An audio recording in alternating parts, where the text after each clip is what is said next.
Bisa saya bantu. Misalnya, ini perlu misalnya untuk membendung tebing.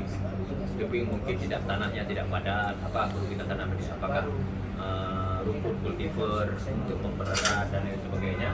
Itu kalau direboisasi atau penghijauan untuk mencegah erosi dan lain sebagainya, itu bisa dengan saya. Kalau butuh bibit apa, butuh tanaman apa, itu insya Allah di saya. Misalnya nih, untuk reboisasi seperti Riki sampaikan tadi, ini butuh apa? Ya, pun juga berharap sekali bisa. Betul.